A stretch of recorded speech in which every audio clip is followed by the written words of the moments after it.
welcome to the sculpture station. Come on, I'll show you around. Down here is where we keep our cardboard. We have large pieces of cardboard, small pieces of cardboard, empty tissue boxes, cardboard tubes, random round pieces of cardboard, and scrap cardboard. If you need to cut your cardboard, you can find those tools in this drawer. We have large scissors. In this box, we keep our safety cutters. This cabinet is where we keep our plastic items like marker caps, spoons, cups, random scraps, and straws.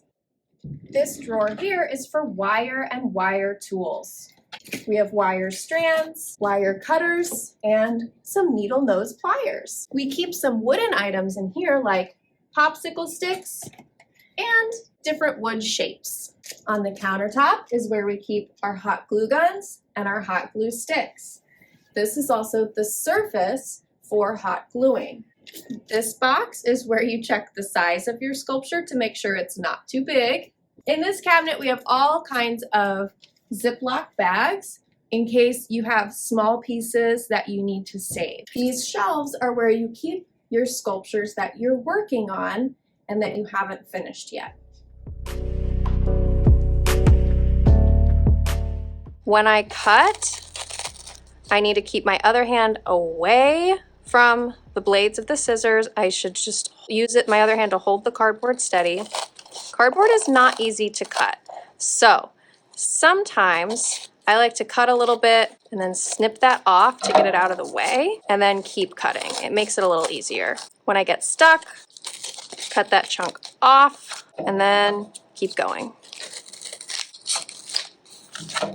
If I need to cut a straight line, I can use the scissors or I can use these safety cutters. So the safety cutters, you can see the blade only shows a little bit. So it's designed so that your finger can't get caught in there and get cut by the blade, but you should still be careful. So we still should not cut close to our body, and we should still keep our other hand out of the way. So what you do with the safety cutters is you slide the blade over the cardboard and pull like that. Go nice and slow, nice and careful. Something you should not do is you should not use the scissors as blades. If you need to do that, try out a safety cutter. Wire tools are pretty easy to use. We have these wire cutters. So all you do is you take your wire, open up the wire cutters, and then slide the wire into the bottom of the wire cutter, and it should snip pretty easily. You can use needle nose pliers to bend the wire smoothly. So you can wrap the wire around the needle nose pliers and actually make yourself a little spiral or even a spring. And then you just slide it off and you've got yourself a little spiral. To use a hot glue gun, you will take one out of the tray, unwrap the cord, and plug it into our power strip. Then you need to make sure that the power strip is turned on. You'll need to let the glue gun heat up for a few minutes. The hot glue guns should only be used on this surface to protect the countertops. I'm going to hot glue these half pieces onto my main piece of my cactus, my base. So I will get my hot glue gun. I've been letting it heat up. And how it works is the hot glue stick, when you pull on this trigger, it pulls the hot glue stick into this part here and it melts it in there and then it comes out the front. So this gets hot, this gets hot. So you need to be careful not to touch those areas. When you can no longer see the stick poking out, that's when you should grab a new stick and just put it in like that. And you might need to hold it while you're squeezing for a little bit until it catches and it starts getting pulled on its own. So to glue a piece like this that way, I need to put some glue along the edge here.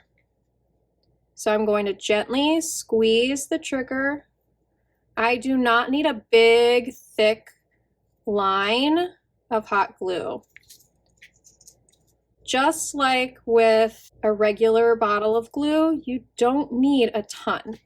I need to work kind of fast because this dries quickly. So I'm just going to press and hold for about 10 to 20 seconds until the glue cools. When I am holding the two pieces together, I need to make sure that my fingers are out of the way of the glue, especially if I'm gluing plastic or metal pieces together.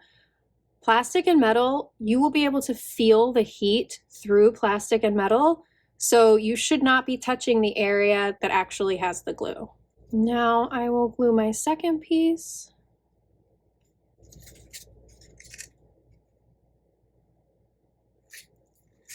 And here we have my base. Look how great it is.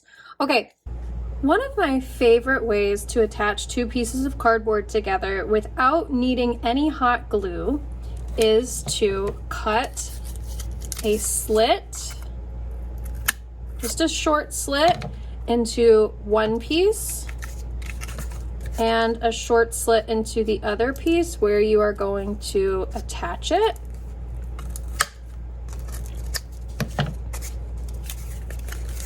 And then you can slide them together and they are good and attached.